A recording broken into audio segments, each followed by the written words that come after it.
다 함께 사도신경으로 신앙고백 드리심으로 수요일 새벽을 하나님께 올려드리겠습니다.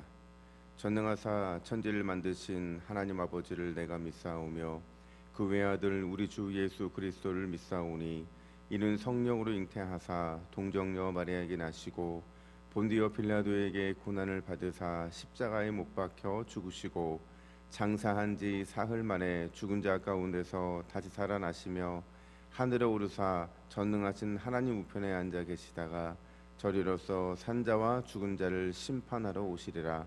성령을 믿사오며 거룩한 공회와 성도가 서로 교통하는 것과 죄를 사하여 주시는 것과 몸이 다시 사는 것과 영원히 사는 것을 믿사옵나이다. 아멘. 찬송가 445장입니다. 찬송가 445장. 태산을 넘어 험곡에 가도 빛 가운데로 걸어가면 주께서 항상 지키시기로 약속한 말씀 변치 않네. 하늘의 영광 하늘의 영광 나의 마음속에 차고도 넘쳐 할렐루야를 힘차게 불러 영원히 주를 찬양하리. 445장 함께 찬양하겠습니다. 태산을 넘어 험곡에 가도 빛 가운데로 걸어가면 주께서 항상 지키시기로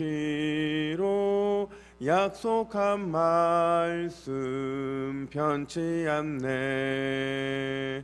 하늘의 영광 하늘의 영광 나의 맘속에 차고도 넘쳐 할렐루야를 힘차게 불러 영원히 주를 찬양하리.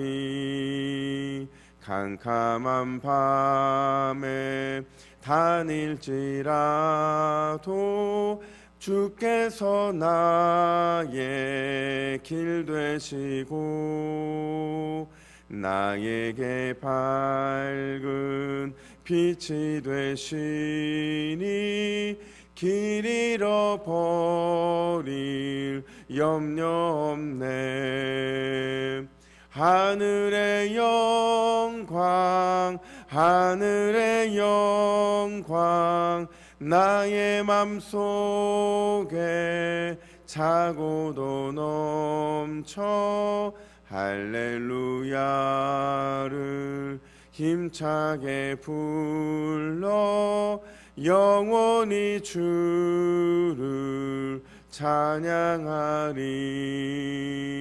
광명한 그 빛 마음의 바다 찬란한 천국 바라보고 할렐루야를 힘차게 불러 날마다 빛에 걸어가리.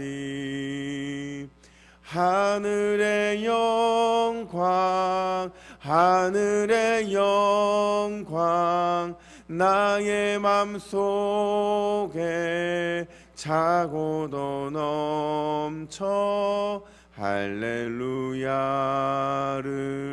힘차게 불러 영원히 주를 찬양. 하늘의 영광 하늘의 영광 하늘의 영광 나의 맘속에 차고도 넘쳐 할렐루야를 힘차게 불러 영원히 주를 찬양하리. 할렐루야. 아멘. 이 시간 말씀을 받겠습니다. 이 복된 시간에 주시는 하나님의 말씀은 우리 계속해서 시편 36편 1절부터 12절까지의 말씀입니다.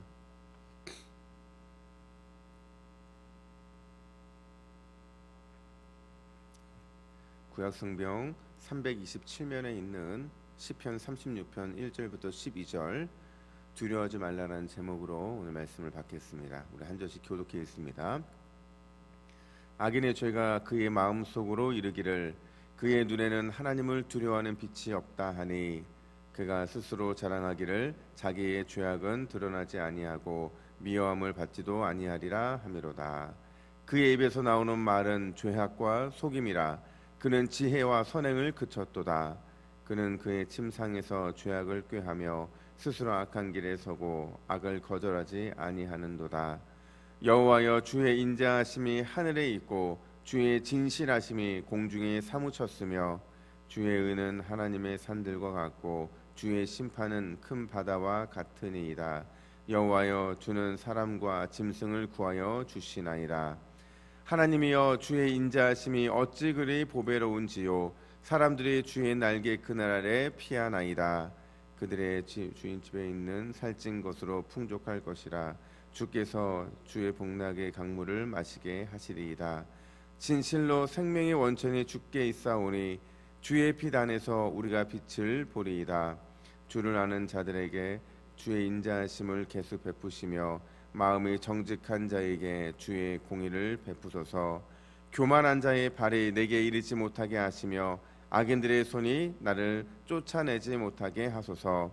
악을 행하는 자들이 거기서 넘어졌으니 엎드러지고 다시 일어날 수 없으리이다. 아멘. 리차드 범브란트라는 목사님이 계세요. 루마니아 목사님이신데 루마니아가 공산 이런 정권 치하에 있을 때 복음을 전하다가 투옥을 되셨는데 무려 14년 동안이나 감옥에서 생활을 하게 됩니다. 14년 중에서 3년을 빛도 보지 못하는 이제 감옥에 갇혀서 살아가게 되는데 14년 복역을 다 마치고 그가 이제 당당하게 이제 감옥에서 나오는데 한 기자가 그 교도소 바로 앞에 있다가 이렇게 물어봐요. 목사님, 어떻게 당당하게 이렇게 출석하게 하신 겁니까? 혹시 거기에 있는 동안은 두렵지 않으셨습니까? 라는 질문을 했습니다.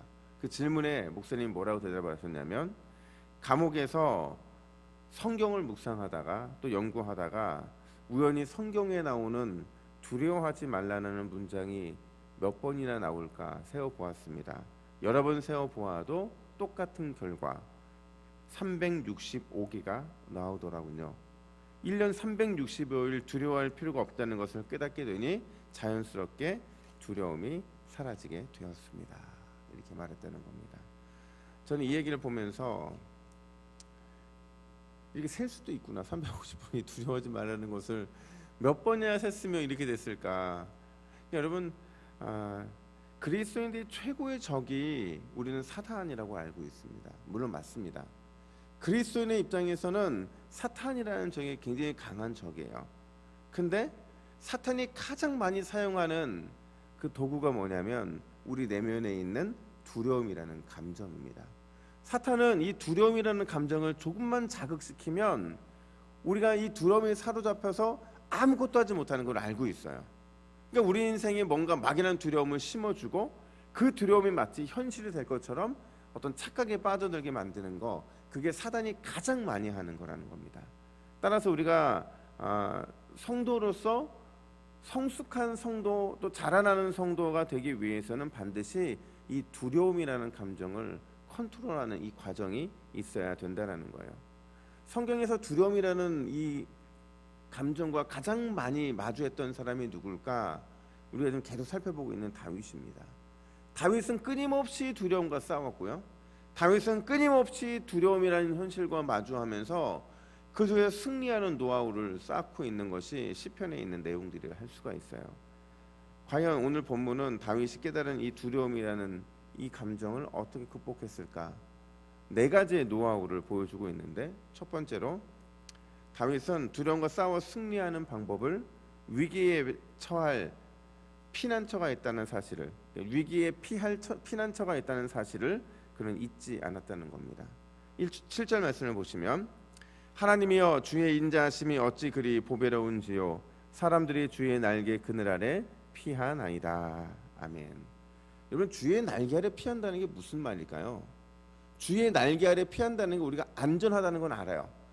주의 날개 아래 피해 있으면 최고의 안전이 보장되어 있고, 그리고 주의 날개 그늘 아래는 가장 좋은 피난처라는 걸 우리는 알고 있습니다. 그럼 우리는 늘 주님의 날개 아래, 날개 그늘로 우리를 가려달라고 기도를 하잖아요. 과연 이게 무슨 뜻일까? 주의 날개 아래 피하다라는 것은요, 주님의 임재 안에 거한다라는 겁니다. 주님이 우리의 삶을 완전히 임재해 주시면 우리는 어떤 위기가 우리 삶에 놓여 있든지 그 속에서 우리가 그 두려움의 감정에 사로잡히지 않게 된다라는 거예요. 심지어 주의 임재 안에 있으면요, 주께서 우리를 대신하여 싸우십니다. 문제는 우리가 주님의 임재 안에, 그러니까 주의 날개 아래 거하는 것이 아니라 자꾸 내가 만들어낸 그 날개 아래 피하려고 한다는 것이죠. 재정적인 위기가 발생하면 어떻게 해서든지 다른 누군가의 손을 빌리거나 누군가의 도움을 통해서 그 문제를 해결하려고 하고요. 관계에 어려움이 있으면 또 다른 어떤 내 편을 만들어가면서 그 속에서 관계의 어떤 이런 위기 가운데 우리는 피하게 된다는 거죠. 여러 가지 위기가 닥쳤을 때 우리는 내가 만든 그늘 아래 피하려는 경향들이 너무 많다는 거예요. 근데 다윗은 주의 날개 그늘 아래 하나님의 임재 안에 거해야만 우리가 완벽한 피난, 어떤 완벽한 도움을 얻을 수 있다, 이렇게 말하고 있는 겁니다. 보통 우리가 아이들과 함께 산책을 하거나 어디를 가다 보면 강아지들을 만나게 돼요. 이제 작은 강아지들은 사실 겁나지 않은데 뭐 큰 강아지들 있잖아요. 이런 강아지들 있으면 아이들이 겁을 냅니다. 근데 이제 보면 갑자기 어느 순간인가 아이들이 그 큰 강아지를 무서워하지 않고 발차기를 하거나 공중에 이제 손을 이렇게 막 휘둘리는 주먹 날리기를 하는 경우들을 보게 되거든요. 근데 참 특이하게도 그러고 나서는 아이들이 한 가지 공통된 재빨리하는 행동, 이 패턴이 있는데 그게 뭐냐면 아빠 뒤에 숨는 거예요. 아니면 아빠의 다리를 한 손으로 붙잡고 그런 행동들을 한다는 거죠. 이게 뭐냐면요, 아빠가 자신을 지켜줄 걸 알고 있는 거예요. 아빠가 자기의 피난처인 걸 알고 있는 거죠. 우리가 하나님이 우리의 피난처라는 사실을 알고 있으면 적어도 사단을 향해서 또 나의 두려움의 감정에 대해서 그냥 허공에 발을 차기를 한다든지 아니면 손으로 주먹 날리기 정도는 할 수가 있습니다. 실제로는 더 놀라운 기적과 역사가 일어날 수 있죠. 그러니까 우리의 문제는 뭐냐면 주님이 우리의 가장 안전한 피난처라는 사실을 떠올리지 못하는 거예요. 그걸 잊지 않는다고 한다면 우리는 두려움보다 크신 주님께서 우리의 피난처가 되어주시는 그 놀라운 경험들을 날마다 할 수 있게 된다는 겁니다. 오늘 이 새벽에 주님의 다리 굳게 붙잡고 우리의 피난처 되신 주님을 즐기시는 저와 여러분 되기를 간절히 축복합니다. 뿐만 아니라 두 번째로 주님께서 우리의 필요를 넘치게 공급해 주신다는 사실을 계속 경험하는 것이 두려움을 극복하는 데 많은 도움을 줍니다. 8절 말씀 보면 그들의 주의 집에 있는 살찐 것으로 풍족할 것이라 주께서 주의 복락의 강물을 마시게 하시리이다. 아멘. 여러분 보세요. 살찐 것으로 풍족할 것이다. 주의 복락의 강물을 마시게 할 것이다. 여러분 강물을 여러분 아무리 퍼먹어도 이 강물은 마르지 않습니다. 주님의 은혜의 강물, 복락의 강물은 그렇다는 겁니다. 이 말을 한마디로 정의하면 하나님은 자기의 백성을 책임져 주신다라는 거예요. 그것도 넘치도록 풍성하게 책임져 주신다라는 거죠. 여러분 하나님께서 우리를 책임져 주신다고 성경이 얼마나 많이 말하고 있습니까? 하나님께서 우리의 모든 것들을 다 알고 계신다. 뭐까지 알고 계시냐? 머리카락 숫자까지도 하나님은 알고 계신다. 이렇게 말씀하시잖아요. 그만큼 우리를 잘 아시는 주님께서 오늘 채워주셨다? 내일도 채워주실 겁니다. 오늘 먹여주셨다? 내일도 먹여주실 거라는 거예요. 주님의 풍성하고 넘치는 채워주심을 경험한 사람은 마음껏 먹고 또 먹고 계속해서 먹을 수 있는 그 은혜 안에 거할 수 있다는 거죠. 그러니까 우리는요 이 새벽마다 기도해야 되는 게 어쩌면 이런 기도가 필요할지 몰라요. 하나님 오늘 일용할 양식 우리에게 주시옵소서. 맞습니다. 일용할 양식보다 넘치면 우리는 교만할 수 있어요. 일용할 양식보다 넘치면 우리는 어느 순간인가 우리 자신들에게 있어서의 분에 넘치는 것들을 하나님께 요구하며 살아갈 수도 있습니다. 근데 가끔 그런 생각을 해요. 그러면 좀 어때요? 우리 하나님이 그렇게 풍성하신 분인데 우리가 좀 분에 넘치는 것을 요구하면 어떻습니까? 하나님께서 적당하게 주실 겁니다. 우리가 우리의 마음부터가 하나님 앞에서 하나님이 주시고자 하시는 것들, 채우시는 것들을 우리가 제한할 필요가 뭐가 있느냐 하는 겁니다. 오늘 이 새벽에 또 하나의 기도 제목, 주님 오늘도 풍성하고 넘치게 우리의 삶을 책임져 주시옵소서, 우리를 채워 주시옵소서. 이 믿음으로 기도하는 저 여러분 되기를 간절히 축복합니다. 뿐만 아니라 세 번째로 두려움과 싸워 승리하는 세 번째 방법은 우리를 빛으로 인도하신다는 확신을 갖고 살아가는 겁니다. 우리 9절 말씀을 같이 한번 읽어볼까요? 9절입니다. 시작. 진실로 생명의 원천이 주께 있사오니 주의 빛 안에서 우리가 빛을 보리이다. 아멘. 주의 빛 안에서 우리가 빛을 보리이다 이렇게 말하고 있어요. 이건 뭐냐면요, 빛 안에서 살아간다는 것을 의미하는 겁니다. 주님이 우리의 빛이 되어주시면, 우리를 비추시면 우리는 빛 가운데 살아가는 거예요. 이게 얼마나 대단한 거냐면요, 주님의 빛이 비추어질 때 비로소 어둠이 물러가기 때문에 그렇다는 거예요. 주님이 우리의 마음을 비춰주시면 우리 마음의 두려움의 어둠은 물러갑니다. 주님이 우리의 삶을 비춰주시면 우리의 삶을 장악하고 있는 수많은 어둠의 빛들이 다 물러가게 돼 있는 거예요. 우리의 마음에, 우리의 삶의 어둠이 물러갈 수 있는 유일한 방법은 주님의 우리의 빛을 발하시는 겁니다. 주님의 우리의 삶의 빛을 발하시는 것, 그것밖에 없다는 거예요. 제가 오늘 아침에 찬양을 뭘 할까 하다가 사실은 옛날 찬양이 되게 좋거든요. 저도 복음성가 참 좋아하지만 보면 혹시 우리 한 몇백 년 전에 선배들이 불렀던 그 신앙의 고백, 그 찬송은 정말 어떻게 보면 내공 있는 찬양이에요. 우리가 오늘 불렀던 찬양이 뭐예요? 태산을 넘어 험곡에 가도 목 가운데 걸어가면, 빛 가운데 걸어가면 주께서 항상 나를 지키시기로 약속한 말씀 변치 않는데요. 2절 보세요. 캄캄한 밤에 다닐지라도, 우리 인생이잖아요. 주께서 나의 길 되시고 나에게 밝은 빛이 되시니 길 잃어버릴 염려 없네. 광명한 그 빛 마음의 바다 찬란한 천국 바라보고 할렐루야를 힘차게 불러 날마다 빛에 걸어가리. 하늘의 영광 하늘의 영광 나의 마음속에 차고도 넘쳐 할렐루야를 힘차게 불러 영원히 주를 찬양하리. 할렐루야. 여러분, 이 찬양을 부르는 게 그냥 부르는 찬양이 아닙니다. 주여 우리의 삶에 주님의 빛을 비추어 주시옵소서. 주여 우리의 마음에 주님의 빛을 비추어 주옵소서. 그래야 어둠이 물러가기 때문인 줄로 믿습니다. 마지막으로 우리가 두려움과 싸워 승리하는 방법은 결국 믿는 자가 승리한다는 사실을 기대하는 겁니다. 한번 따라해 볼까요? 결국 믿는 자가 승리한다. 이게 우리의 마지막 결론이에요. 이 땅에서 오늘 하루의 마지막 결론이고요.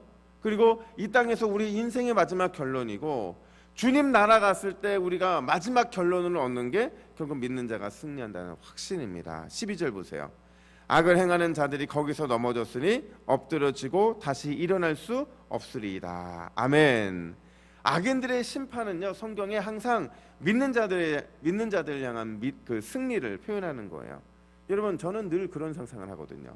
운동 경기에서 마지막 심판이 판결을 하면서 손을 높이 들어주잖아요. 승자의 손을 높이 들어주잖아요.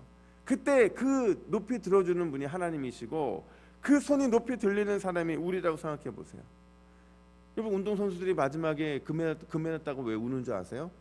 금메달이 기뻐서 우는 것도 있지만 진짜 우는 이유는 그 마음에 응어리진 게 있죠. 운동하면서 내가 인내하고 참고 견디면서 이 마지막 순간을 향해서 달려왔잖아요.